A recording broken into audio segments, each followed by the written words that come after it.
somebody who's gotten married, now I finally have some level of experience at this.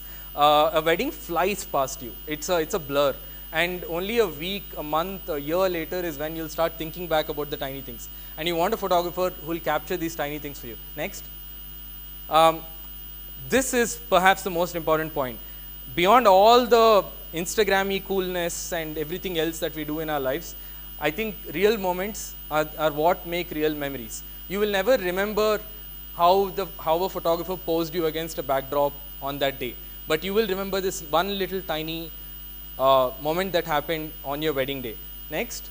So moments look like this, right? They don't need to be bad emotion as well. So a 2-foot tall champagne bottle slips from the groom's hand and flies in the middle of air, right? And you as a photographer, typically you would get out of it, but no, that's your job. You're supposed to stand there and take it. So obviously the photo after this is where it landed on my feet, I went belly up, my camera went flying in the air, the lens broke, but I got this, right? Next.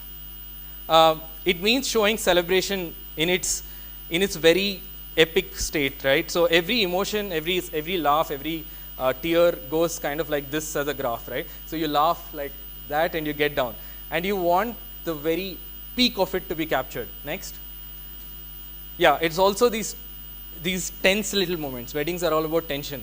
This is when it's sinking into the bride that, oh my God, I'm finally getting married, right? This is it. You know something's going to happen right after. Okay, next up.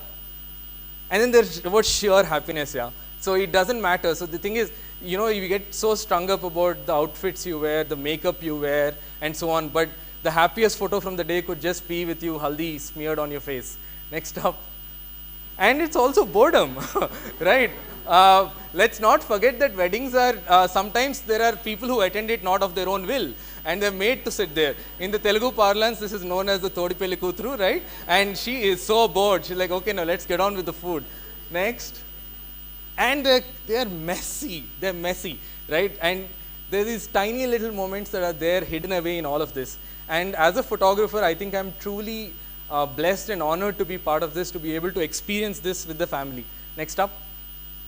Then there are about portraits. Now we know all about this great posed couple against a great background. Next.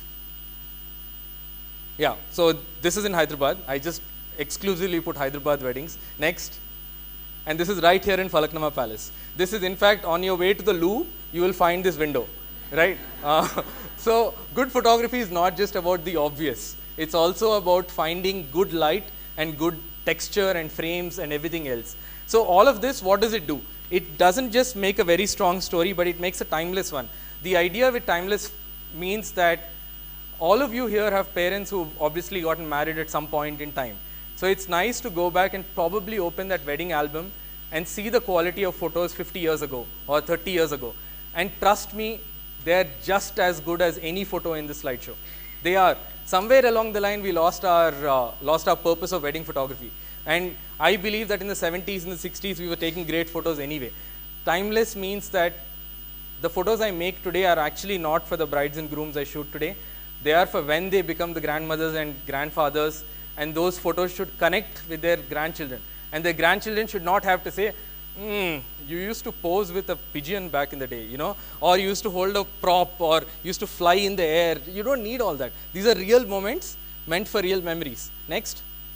So, and then finally, after creating all these photos, these are the simpler things that we do. One is we are of service to clients. What does that mean is, I'm a wedding photographer. Make no mistake about it. That means when I step into a wedding, I have this fancy camera, I'm dressed well, and one uncle comes up to me and says, Acha, bhaiya photo lena. You do it. You do it because you are of service. You are a wedding photographer. Why should you run away from that fact? I've seen wedding photographers with websites which say, I'm a candid photographer, I'm not a traditional photographer, I'm a photojournalist. You're a photographer, right? And you're there to be of service. So don't be stuck in your jargon. It's the last thing you need your clients to be worried about. I recently went to a stand-up comedy show where the comedian had just got married, and he said, the only thing I learned from after my wedding is that there is something like candid photography, then there's traditional photography, then there is filming, there is cinematography. He's like, you don't need to know all that. And be where your bride is, which means that you are If you're not on Instagram, you're invisible. And if you're not on Instagram, then you better be part of their conversations by giving them photos like the one I showed you with the girl yawning, right? Next. A strong story makes everyone else look good in the wedding, which means planners, designers, celebrity managers, hospitality, everybody else looks good because of these images. Next. It gives us happy clients. Hyderabadi client again.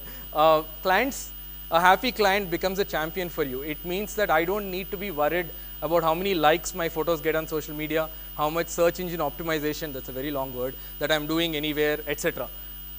It literally means that our photos don't need to reach 1 million people, they only need to reach the loved ones of our clients.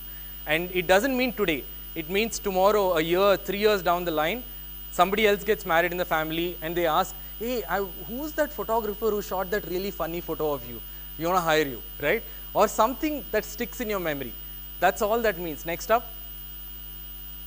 So, anybody who's learned marketing here knows this marketing funnel, which always shows this like the world out there, and you advertise a message to all of them. A few of them listen to your message, a few more are interested in your message, then those guys are interested in your product, a few others step out to the store, and finally somebody buys your product or service. That's the marketing funnel. This is the very reverse of it. If you aim for client satisfaction, the internet points will follow, which means the happy client is at the center of our marketing strategy. What does this mean? Next slide, let me just explain. You reach out to one bride. That was Bhavna in 2011, or there's an Anusha somewhere hidden away here, somewhere in here. In 2010, you reach out to one bride. One person hires you. They get the best experience from photography and customer service of their lives, right?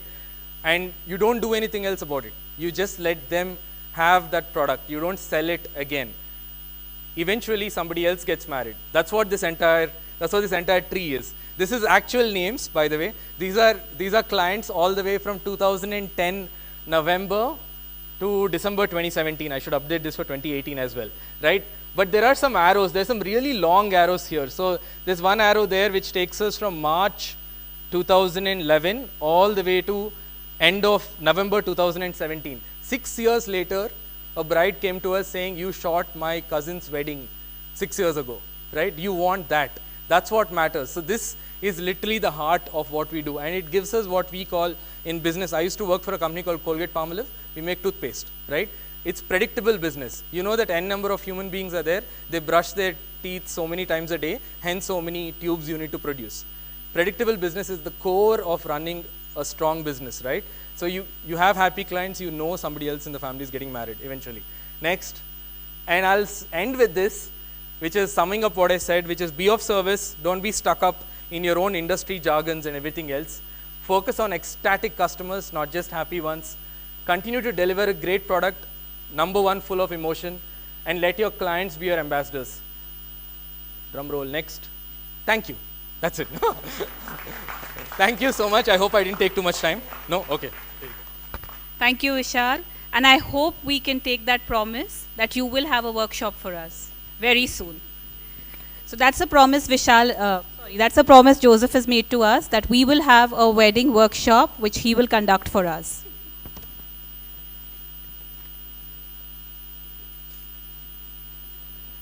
Okay. Who's the wedding filmer? Good evening, everybody. Thank you for having me over here. I guess I'd like to start with playing you a video of what exactly we do. So you have a sense of what we do, and then I can talk to you a little bit about my company and try and inspire you. And hopefully this video would inspire you too. Could we try playing it? I hope it works. Oh.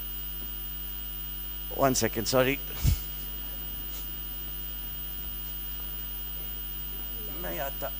So I'm going to talk to you about what I do basically. We don't need to see a video, you can see them online. I started this company 8 years ago. It's called The Wedding Filmer.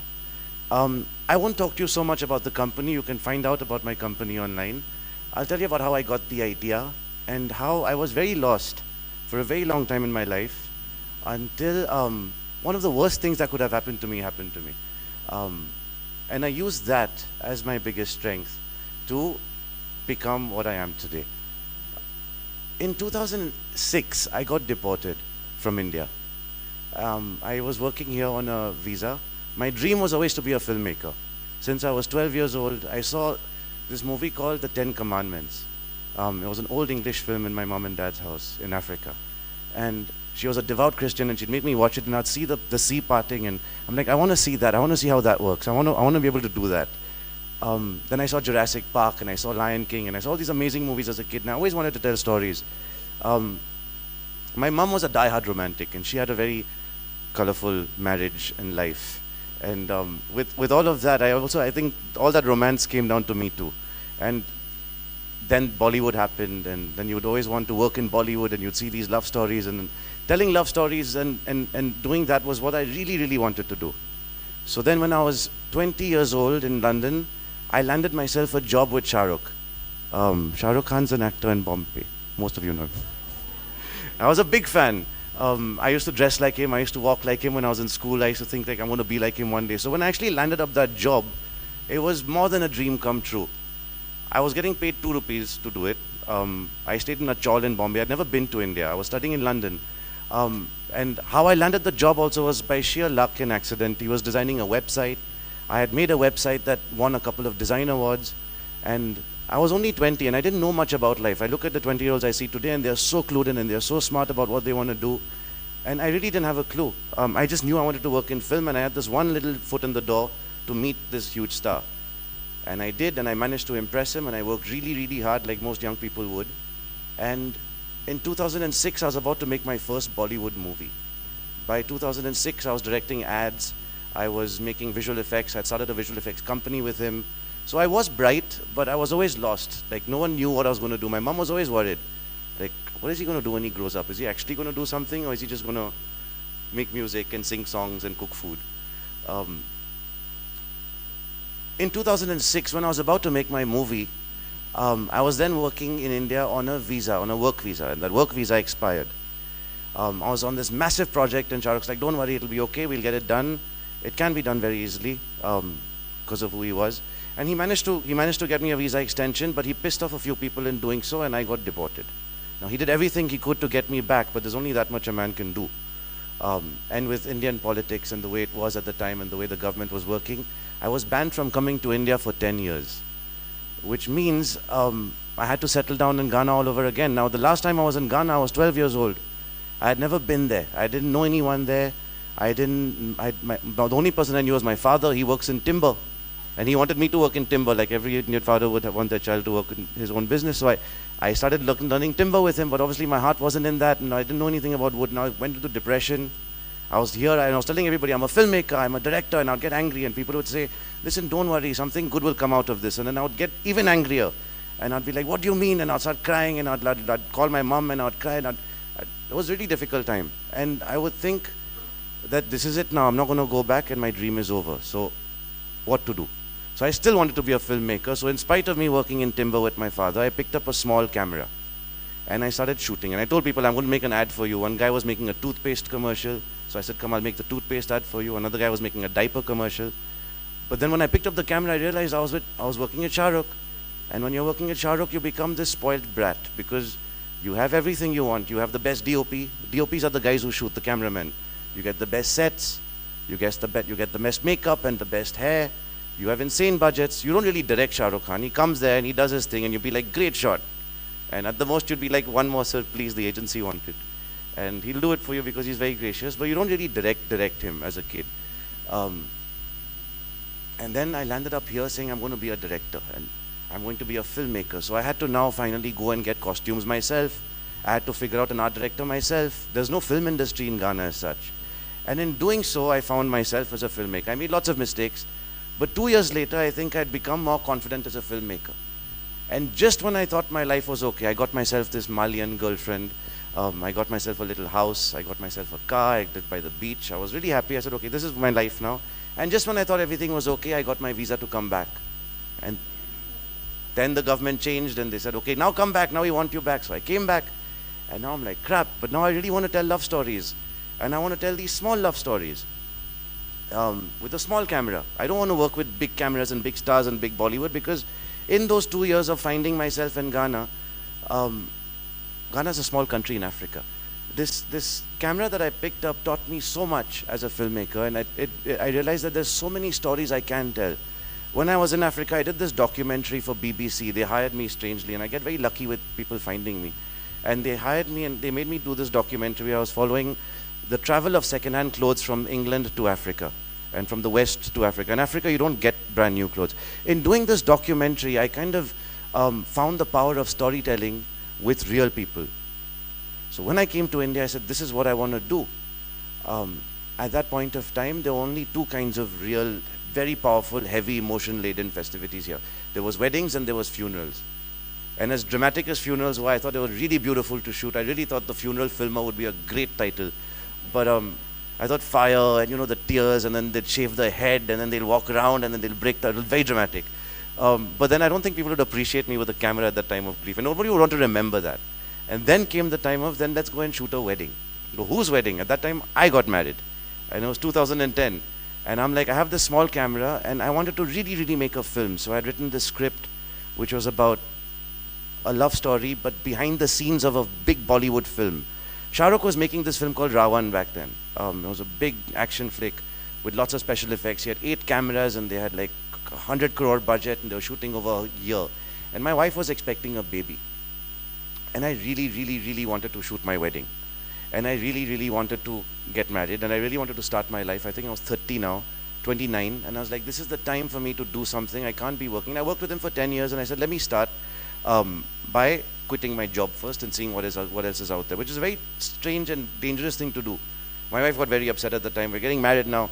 How can you quit your job? My mom lost her shit. She's like, you can't leave this. And it's a big insecurity, because at that point of time, the only thing I knew and my only identity was this boy who worked for Shah Rukh.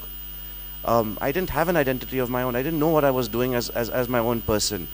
And it was a very scary time. And to do it at a time when you're expecting a child, to do it at a time when you're about to get married, to do it at a time when you don't know what is there in store tomorrow, but you have this certain belief that this idea that you have to make a film is going to work.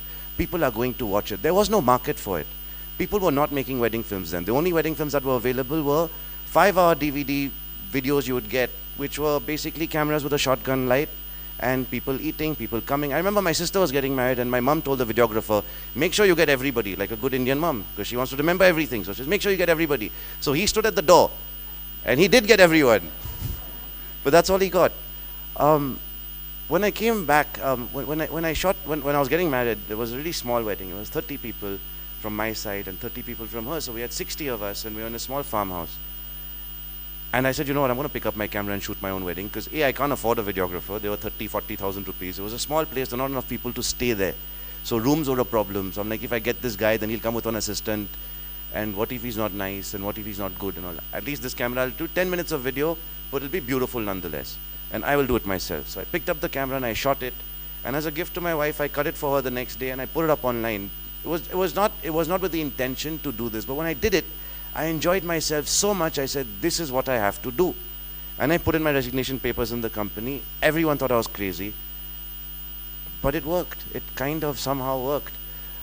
In the beginning, I didn't know what to do in these wedding films. I'd never been to a wedding before. I was not like a specific wedding photographer. I'd never worked in weddings.